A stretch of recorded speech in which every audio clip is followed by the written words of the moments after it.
तर्कप्रमाणकाय तुभ्यं नमोऽस्तु जिनशासनभास्कराय निस्सङ्गमूर्ति गुरुदेव नमोऽस्तु तोभ्यम् अध्यात्मसूरि सुविशुद्ध नमोऽस्तु तोभ्यम्। पंच परमेष्टि भगवान की जय। जय बोलो आचार्य भगवान गुरुवर श्री विशुद्ध सागर मुनि महाराज की जय। मुनि श्री सुप्रभ सागर जी महाराज की जय। मुनि श्री प्रणत सागर जी महाराज की जय।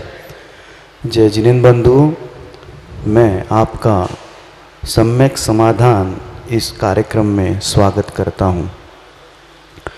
विगत दिनों से पूरे देश विदेश से जो समीचीन विकल्प प्राप्त हो रहे हैं उसे मुनिश्री के मुखारविंद से हम लोग सम्यक समाधान प्राप्त कर रहे हैं।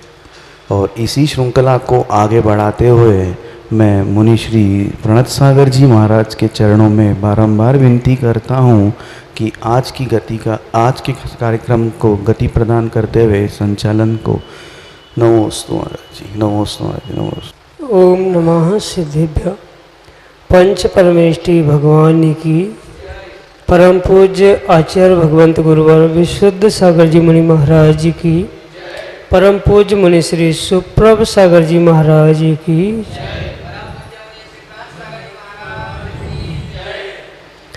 परम पूज्य आचार्य भगवंत गुरुवर विशुद्ध सागर जी महाराज के मंगल सुभाषित से हम सभी समीचीन विकल्पों का सम्यक समाधान प्राप्त कर रहे हैं।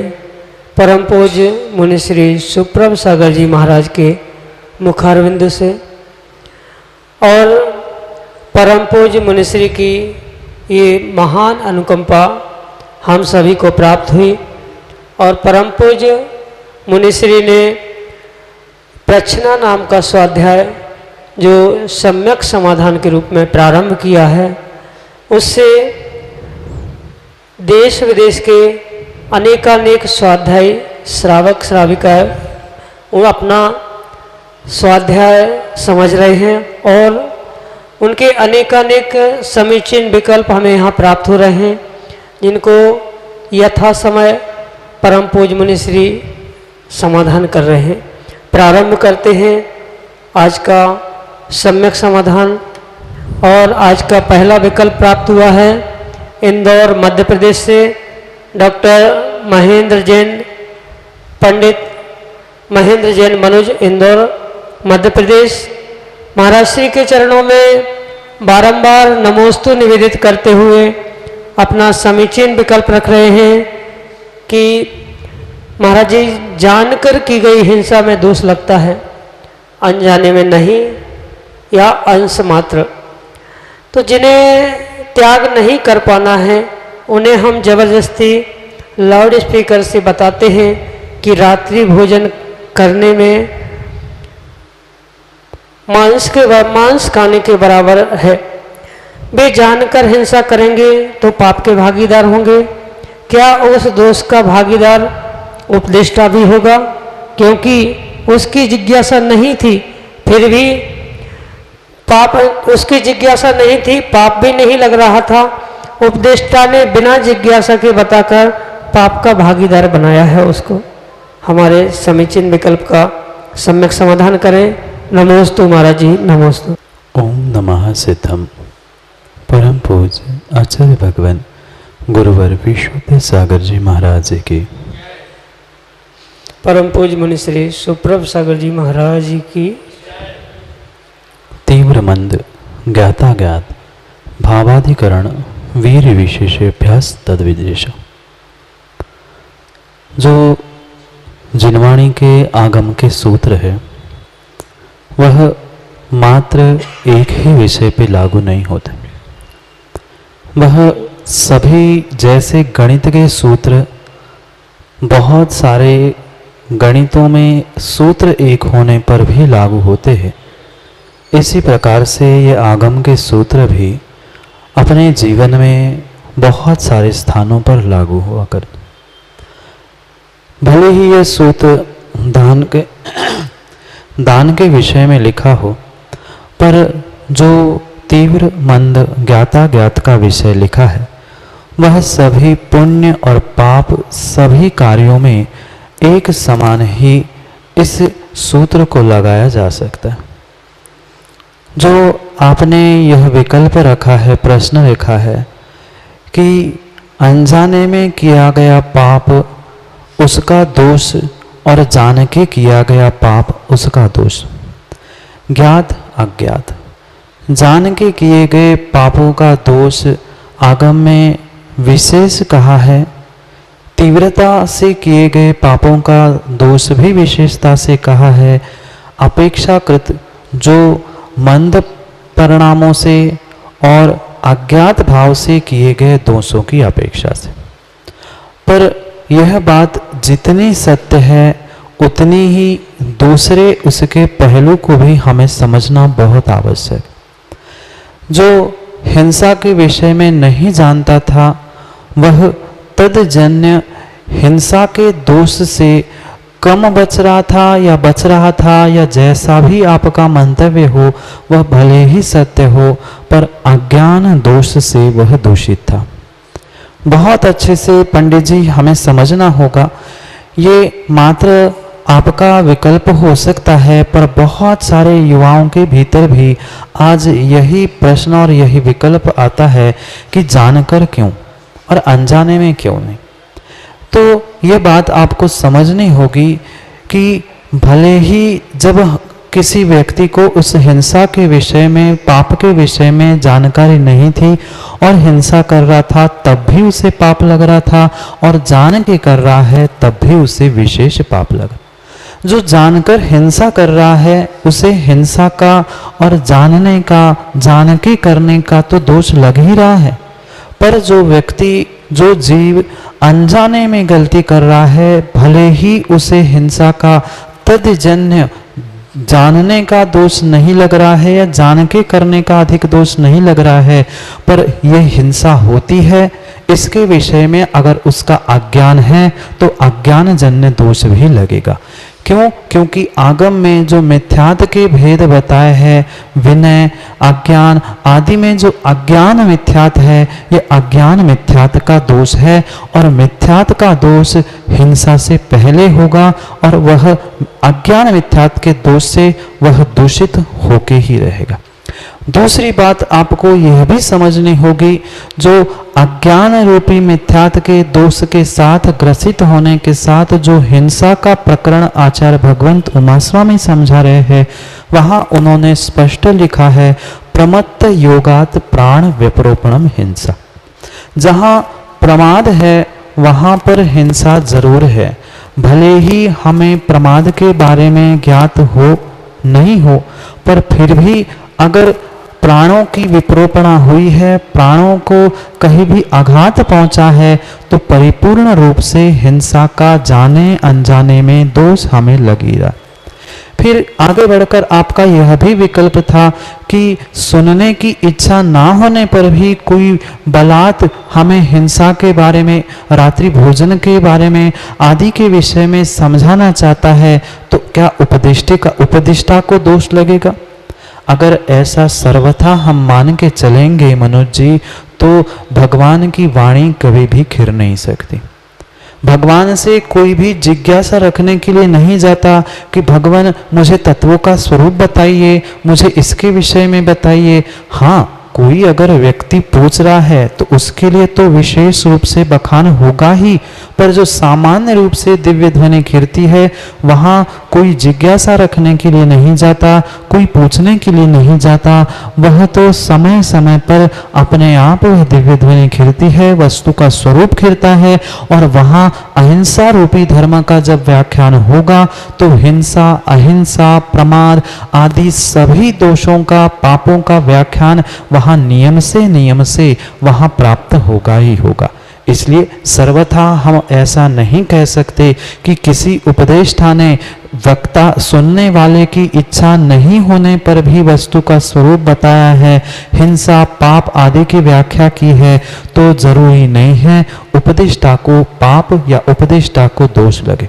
इसलिए नहीं लगेगा क्योंकि जो हिंसा आदि का, पाप आदि का व्याख्यान आश्रव आदि का है, आप तो ज्ञानी हैं, पंडित है, आपको बहुत अच्छे से पता है मन वचन काय इन तीनों से कर्मों का आश्रव और बंध होता है।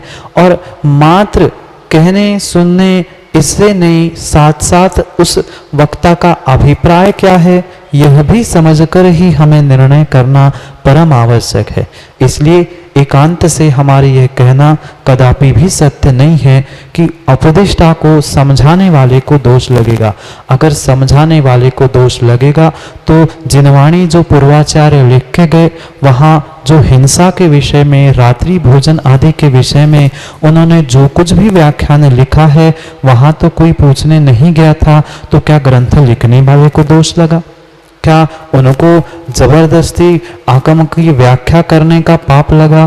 कदापि भी नहीं लगा। ऐसे ही धारा प्रवाह में वक्ता कुछ हिंसा अहिंसा रात्रि भोजन आदि की व्याख्या करते करते विषय आते ही उन्होंने व्याख्यान कर दिया। और ये बात भी समझना, जो व्यक्ति उसको ग्रहण नहीं कर पा रहा है वह व्यक्तिगत उस जीव की स्वयं की कमजोरी हो सकती है, पर उसमें वक्ता की, उपदेष्टा की किंचित भी कोई भी गलती नहीं है।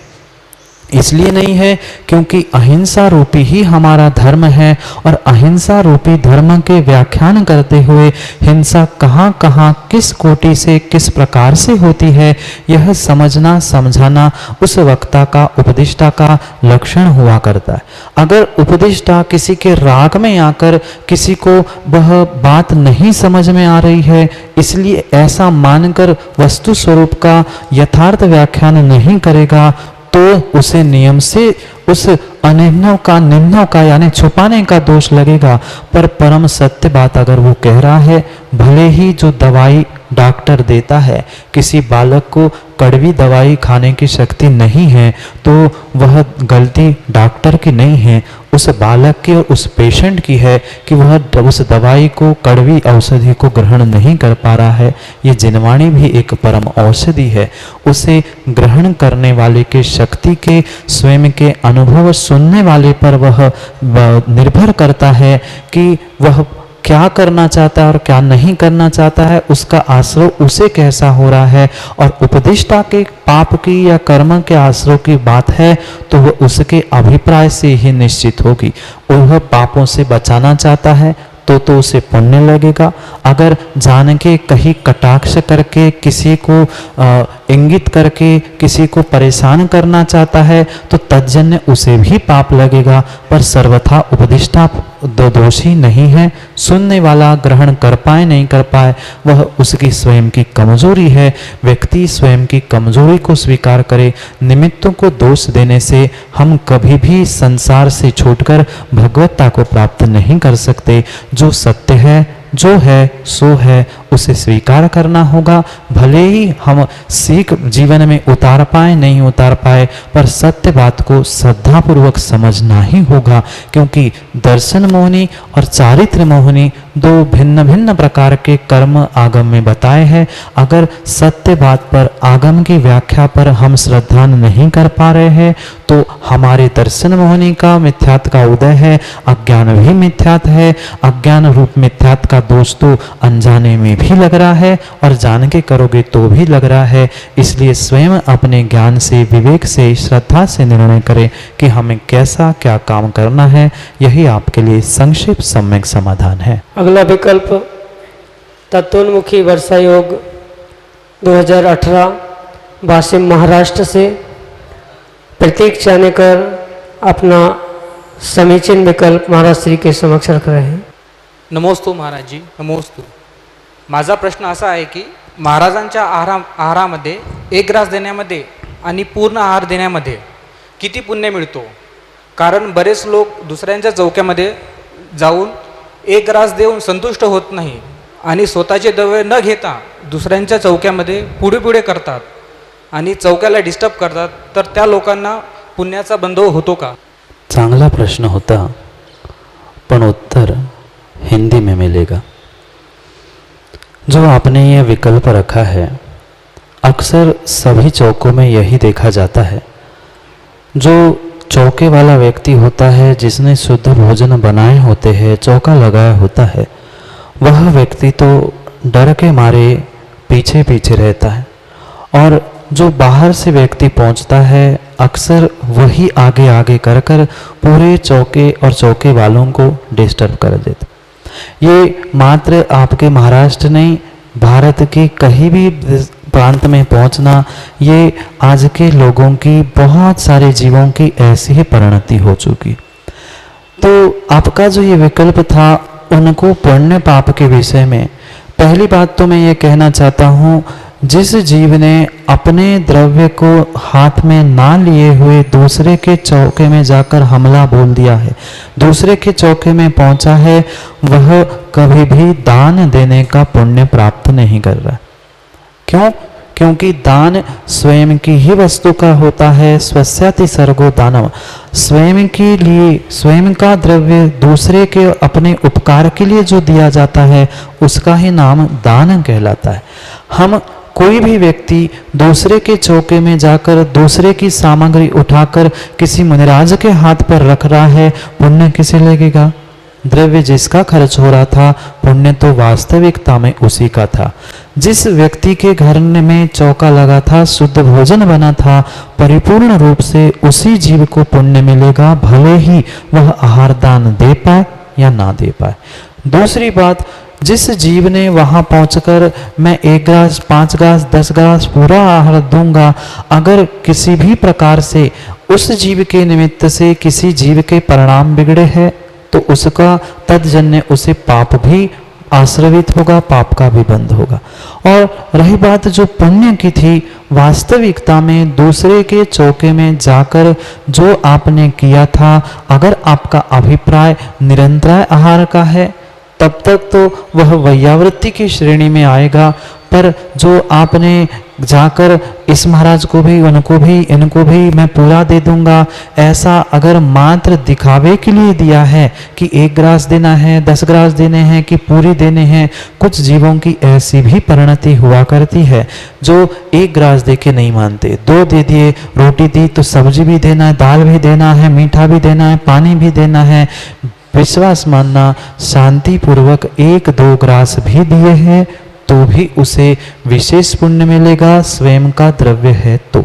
स्वयं का द्रव्य नहीं है तो चाहे वे पूरा आहार भी करा दे, उसे दान का पुण्य नहीं मिलेगा। पर निरंतर आहार कराना का अभिप्राय है तो उसे वैयावृत्ति का पुण्य अवश्य ही मिलेगा। इसलिए ये बात अवश्य ध्यान रखना। दूसरे के चौके में जाकर पहले तो हमें ये पूछना आवश्यक है कि भाई ये आपका चौका है, मैं यहाँ आहार देने आ सकता हूँ क्या? उनकी अगर आज्ञा है तो ही हम पहुंचकर वह शोधन करते हुए वैयावृत्ति रूप में आहार निर्विघ्न संपन्न करा सकते हैं। अन्यथा हमारे निमित्त से, किसी जीव के निमित्त से अगर विघ्न हो रहा है, किसी के परिणाम बिगड़ रहे हैं, तो पुण्य की जगह हमें पाप ही लग रहा है। यह आपका सम्यक समाधान है। अगले विकल्प के लिए मोनिका जैन ललितपुर उत्तर प्रदेश से महाराज श्री के समक्ष अपना समीचीन विकल्प रख रहे हैं। नमस्ते महाराज जी। महाराज जी, हमारे कर्म हमारे पुरुषार्थ को कब तक प्रभावित कर सकते हैं? कर्म और पुरुषार्थ ये हमारे जीवन रथ के 2 चक्के हैं। जो हमारा वर्तमान का पुरुषार्थ है वह भविष्य के लिए कर्म और भाग्य बनेगा, और कल जो हमने पुरुषार्थ किया था वह वर्तमान के लिए भाग्य रूप कर्म बने। चाहे वह पुण्य रूप भाग्य हो, चाहे पाप रूप कर्म का भाग्य हो, पर वह परिपूर्ण रूप से पिछले पर्याय का पुरुषार्थ ही था जो आज हमें कर्म के रूप में या भाग्य रूप में प्रतीत हो रहा है। और आज जो मैं पुरुषार्थ करूँगा वही पुरुषार्थ मेरे लिए कल पुण्य पाप रूप भाग्य या कर्म रूप परिणत होने वाला। जो व्यक्ति पुरुषार्थ करता है उस पुरुषार्थ के लिए भी पिछले पर्यायों का भाग्य कह लो या पिछले पर्यायों के जो कर्म बंध है वह परम आवश्यक हुआ करता। बिना पिछले कर्मों के या बिना भाग्य के वर्तमान का पुरुषार्थ भी जीव का सफल नहीं हो सकता। कितना ही व्यक्ति परम पुरुषार्थ कर ले, पर अगर विपरीत कर्म का तीव्र कर्म उदय चल रहा है या हमारा भाग्य उस पुरुषार्थ से विपरीत है, तो कभी भी पुरुषार्थ में सफलता मिलने वाली नहीं। पर इसलिए हमें पुरुषार्थ भी करना नहीं छोड़ना है। पुरुषार्थ तो सतत हमें करते रहना होगा। कब कौन से समय में यह भाग्य और कर्म हमारा साथ दे, हमारे पास इसका कोई भी मापदंड या कोई गणित नहीं है। इसलिए कर्म के साथ साथ पुरुषार्थ यानी भाग्य के साथ साथ हमें पुरुषार्थ भी करना बहुत आवश्यक है। रही बात जो आपने विकल्प रखा कि कर्म का पुरुषार्थ के का साथ क्या संयोग है, बहुत सारा कर्म का यानी भाग्य का संयोग हुए बिना पुरुषार्थ सफल नहीं होता। आगम में आचार्यों ने स्पष्ट रूप से यह लिखा है कि जो यह कर्म या भाग्य है वह जब जब मंद उदय में या तीव्र उदय में रहता है, जो 8 प्रकार के कर्म हैं, उन 8 प्रकार के कर्मों का तीव्र उदय हो या एकदम मंद उदय हो, इन दोनों अवस्था में व्यक्ति का पुरुषार्थ कभी भी सफल नहीं होता। जब मध्यम अंशों में कर्मों का उदय चलता है तभी जीव का पुरुषार्थ फलीभूत होता है। इसलिए यह कर्म और पुरुषार्थ का यह जो संबंध है यह हमारा अनादिकाल से चलता आ रहा है, और ऐसा ही संबंध तीव्र या मंद दोनों समय पर कर्म भाग्य हमें पुरुषार्थ में सहयोगी नहीं बनेगा। पर जब वह कर्म और भाग्य मध्यम अंशन में रहेगा तभी वो हमारे लिए फलीभूत होता रहेगा। इसलिए सतत हमें पुरुषार्थ करता रहना चाहिए। यही कार्य कर्म और पुरुषार्थ के संबंध में समाधान हुआ। डॉक्टर, वकील और विद्वान ये सभी प्रबुद्ध श्रावक की श्रेणी में आते हैं, और उस पर भी यदि स्वाध्यायी हो तो उनके मन में अनेकानेक समीचीन विकल्प उत्पन्न होते रहते हैं।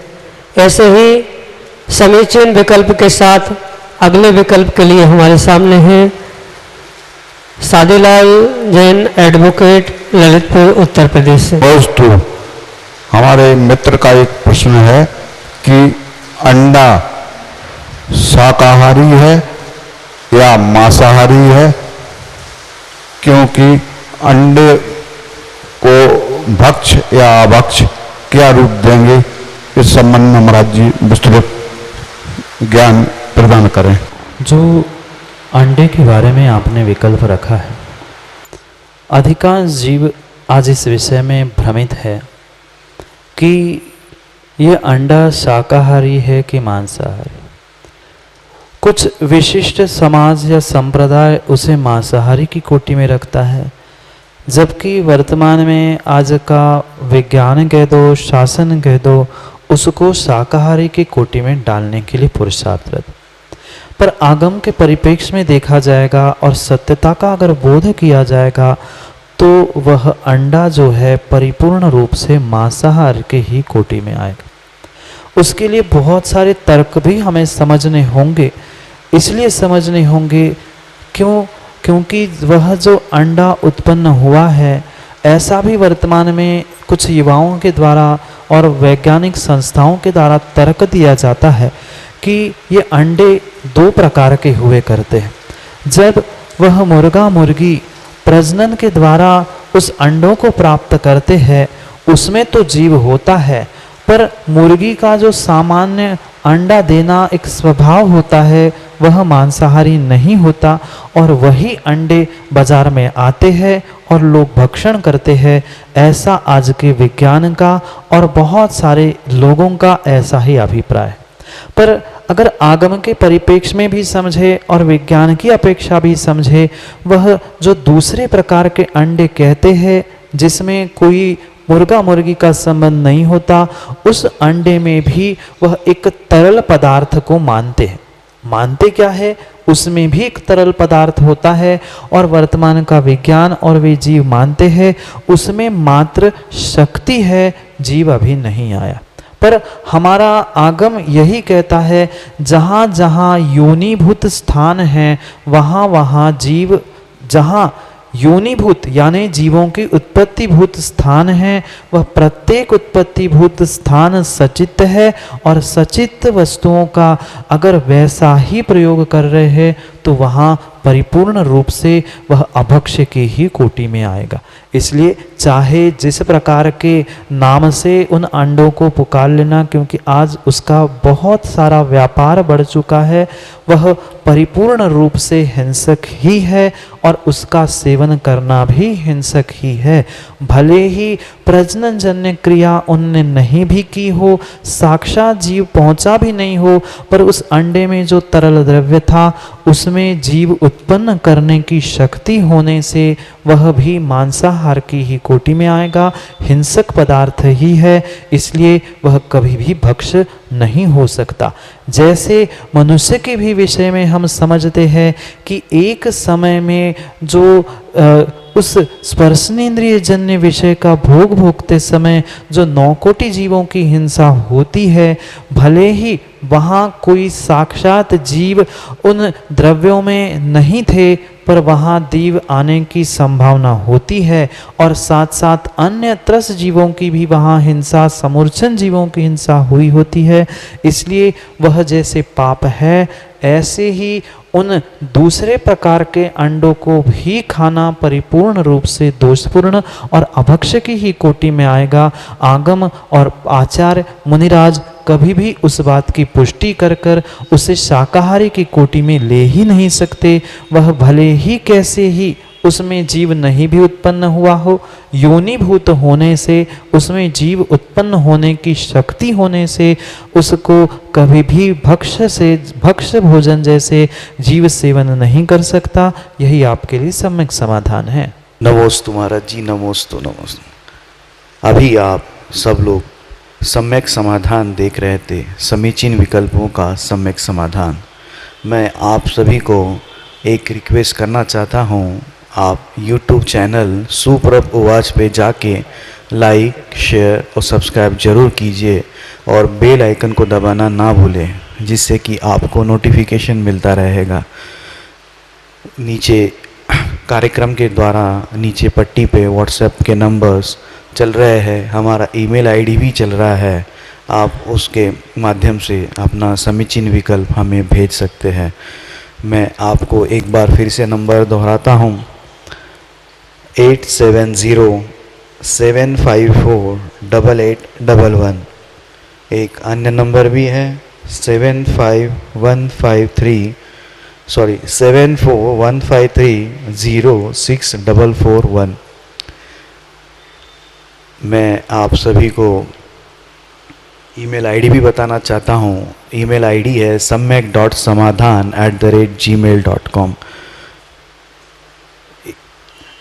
मैं मुनिश्री के चरणों में बारंबार नमोस्तु करता हुआ यही विनती करता हूँ कि आगम अनुरूप यह जो आपकी सम्यक समाधान प्राप्त हो रहे हैं वो ऐसे ही हम सभी लोगों को प्राप्त होते रहे और हम सभी लोग कृतार्थ होते रहे। इसी भावनाओं के साथ मुनिद्वय के चरणों में नमोस्तु नमोस्तु नमोस्तु।